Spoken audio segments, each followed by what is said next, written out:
Hi there, I'm Clifford Bates, and welcome once again to reading Carl Schmitt's Parliamentarian, which is the Crisis of Parliamentary Democracy, translated by Kennedy.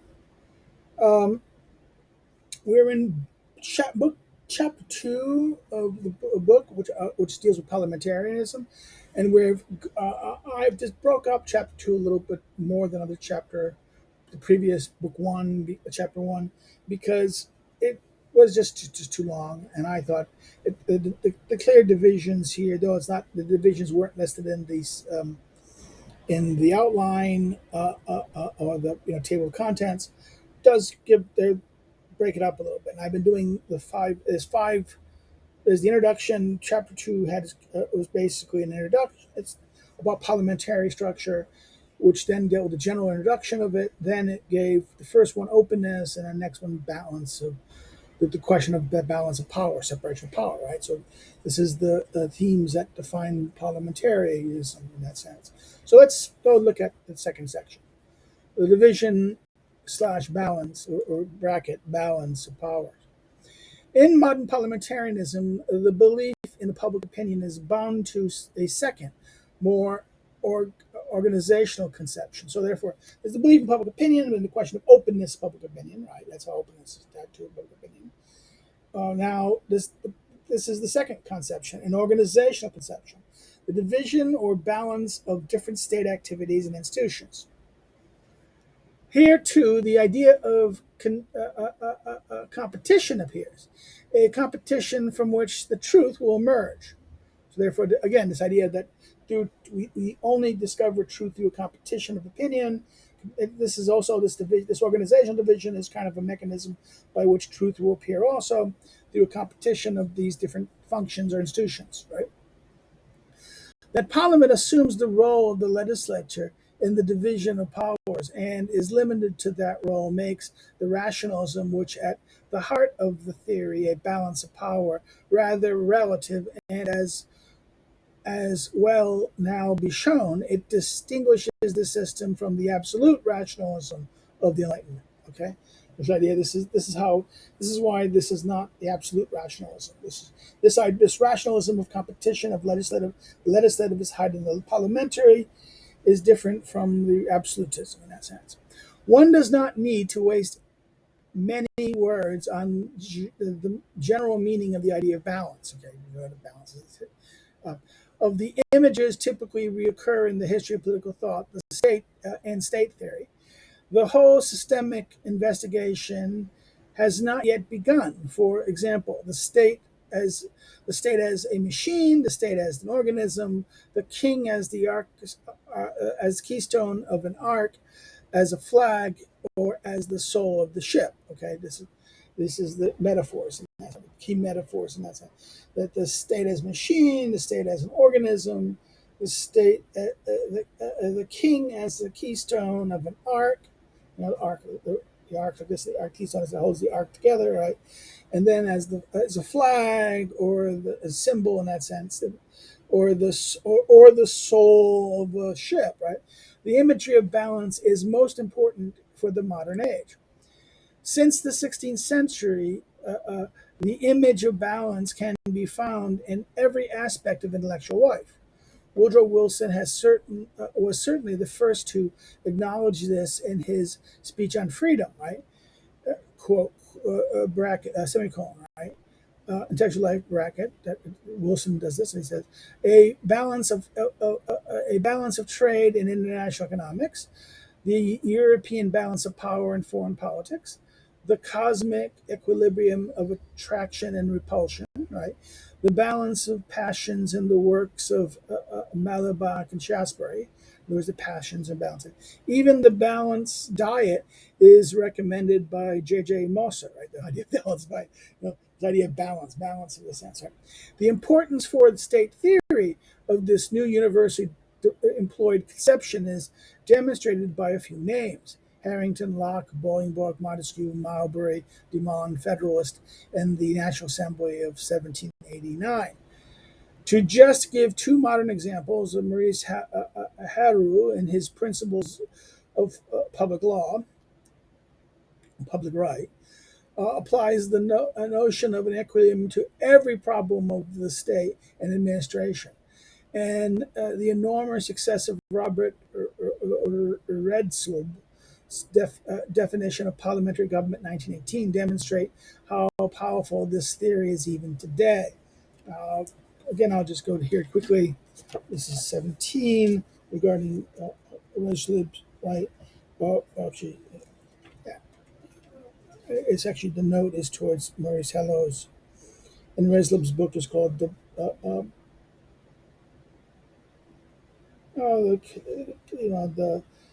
contemporary parliament of that sense, 1918. So again, these are just footnotes to the books. Here in parliament, there is a balance that assumes the moderate rationalism of this concept of balance of powers. Under the suggestive influence of a compendium of tradition, which Montesquieu's theory of division of power is simplified, uh, one has become accustomed to seeing parliament only a part of state functions, one part that is set against the others, the executive and the courts. Period. Again, let's go look at this for a second. 19 is a note within a note. Um,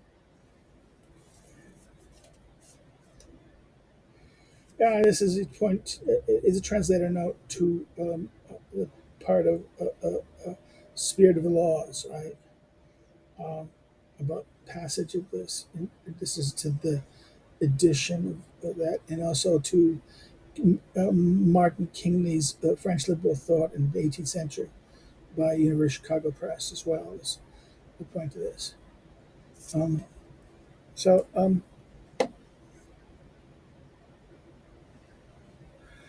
nevertheless, Parliament should not be just a part of this balance, but precisely because it is the legislature, Parliament should itself be balanced, right?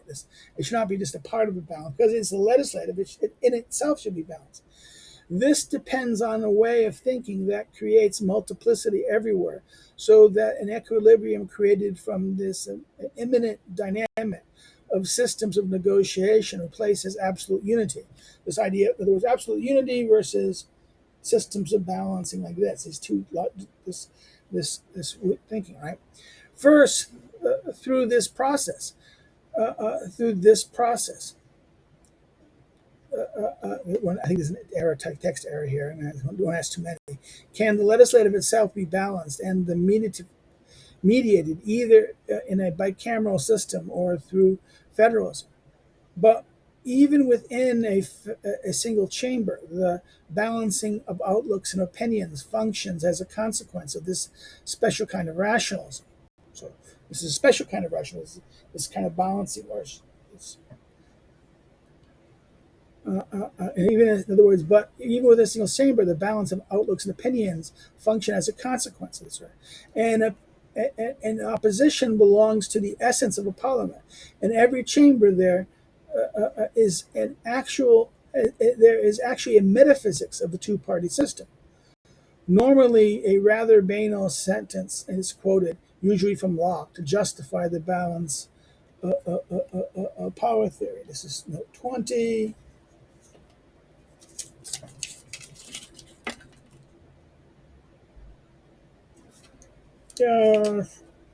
Section 172, paragraph 172 of second treatise, right? That's it.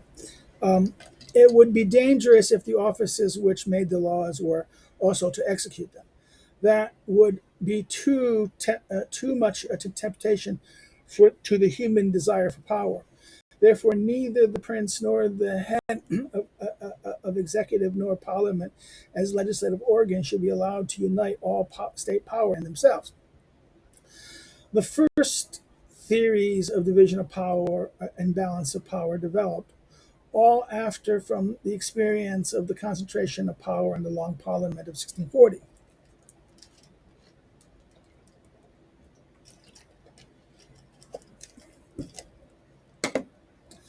But as soon as a justification in political theory was established, a constitutional theory with a constitutional conception of legislation appeared on the continent. So therefore, this was like something that's out of practice in England, and now becomes as a justification of a theory, a constitutional theory with a constitutional concept of legislation appeared in the continent. According to this, the instruction of Parliament must be understood as an essentially legislative state organ.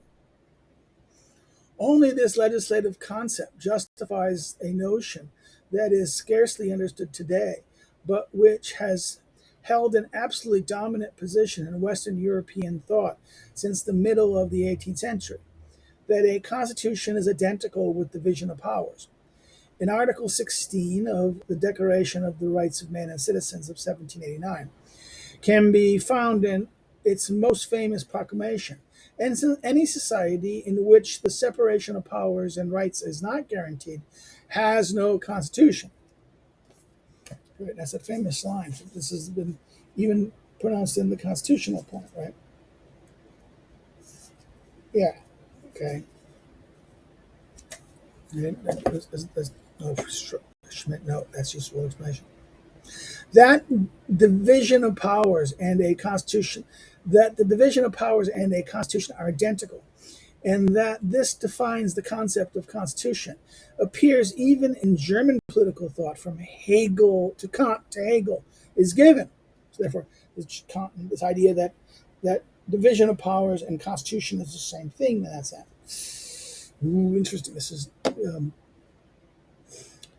in consequence. Such a theory understands dictatorship not as an antithesis of democracy, but also essentially as a suspension of the division of powers.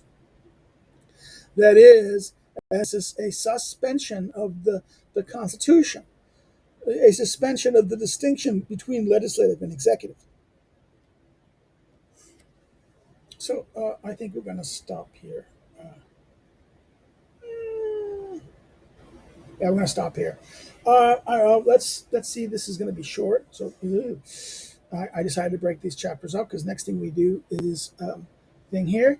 If you have any comments, questions, please put them below, and once I see them, I will answer them.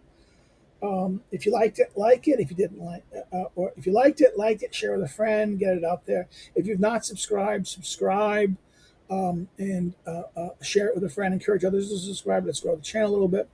If you didn't like it, you can say no, right? But say why in the comments so we know what the reason is. Maybe you can learn something. Another thing you do is if you want to help me doing what I do here, you can be a Patreon and subscribe.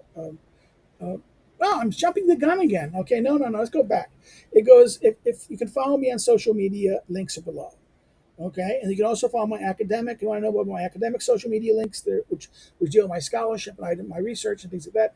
They're listed below also, below the social media. And then next but not least, if you want to help me do what I do, you want to be a Patreon or pay someone to contribute to this, you can say, "But we haven't done it. We're doing special. You're doing it for free anyways. Free rider problem." Okay, yeah. Please, you can do it through Subscribestar or Patreon. Listen below. Or if you want to help me, you can do it directly by just buying my books list below. I need to find other means to get it, like maybe set up a PayPal account. I'm just stupid. Well, that's it. Well, you can. We're done to this. We'll turning our next time. We'll come back. We'll look at the concept of law, let's say, parliamentary in that sense. We'll stop. Take care. Again, this is Tuesday, Thursdays, the Schmitt stuff. We will see you again next time when we look at the third part of chapter 2. Take care. Bye-bye.